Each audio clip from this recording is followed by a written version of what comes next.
अस्सलामु अलैकुम वरहमतुल्लाहि वबरकातुह। उम्मीद है कि मेरे तमाम अहबाब खैर व आफियत से होंगे। बार बार मेरे साथियों का, भाइयों का इसरार था कि इस दिवाजी ज़िंदगी को खुशगवार कैसे बनाएं। देखिए, सिर्फ मसला ये नहीं है कि हम दवाइयों के ज़रिए से, पैसों के ज़रिए से बीवी को खुश रख सकते हैं। इस दिवाजी ज़िंदगी को खुश रखने के लिए कामयाब शौहर वही कहलाता है जो अपनी बीवी की हर अदा की तारीफ करे।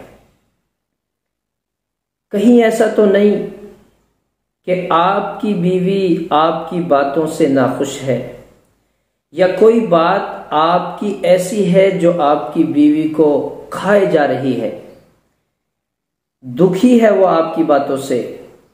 कहीं ऐसा तो नहीं कि आप बीवी को वक्त तो देते हैं लेकिन नजरअंदाजी के साथ। यानी अपने अंदर झांक कर देखिए, आखिर कौन सी ऐसी बात है कि जो मेरी बीवी मेरी उन बातों से खुश नहीं है। कामयाब शौहर आप उसी वक्त बन सकते हैं जब आप अपनी हर बात पर ध्यान रखें कि किस बात से मेरी बीवी कैसे खुश हो सकती है। कोई हरज नहीं, कोई खर्चा नहीं होता।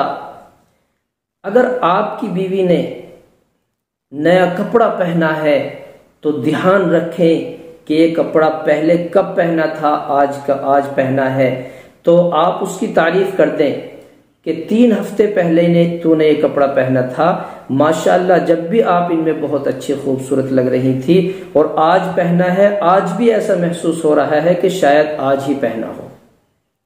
अगर खाना अच्छा बनाया है तो खाने की तारीफ कर दें, माशाअल्लाह, बहुत अच्छा खाना आप बनाती हैं, बहुत अच्छा खाना आपने बनाया है।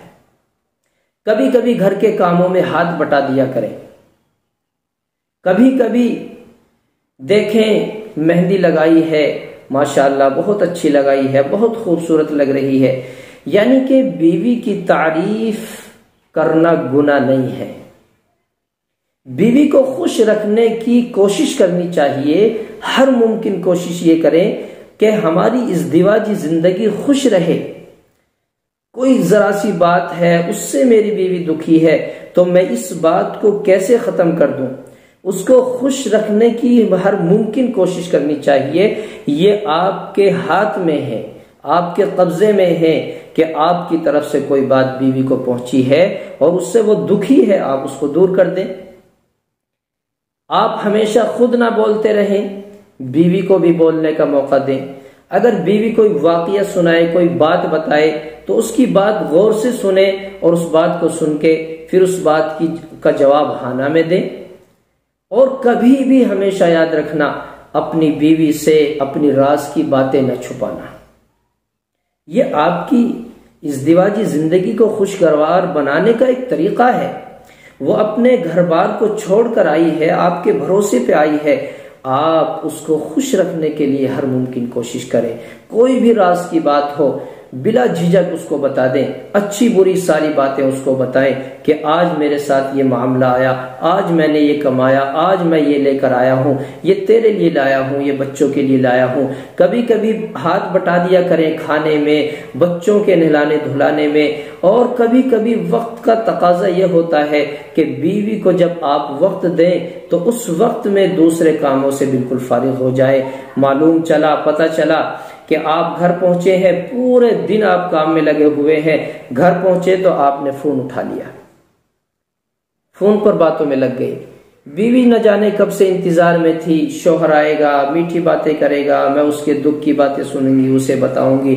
आप घर पहुंचे, मोबाइल फोन से कान से लगा लिया, यार दोस्तों से बात कर रहे हैं। सारा दिन आपका यार दोस्तों में गुजर गया, पूरा महीना आप यार दोस्तों में रहते हैं। घर पहुंचे तो मोबाइल को एक तरफ रखते हैं, सिर्फ जरूरी कॉल सुने और करें।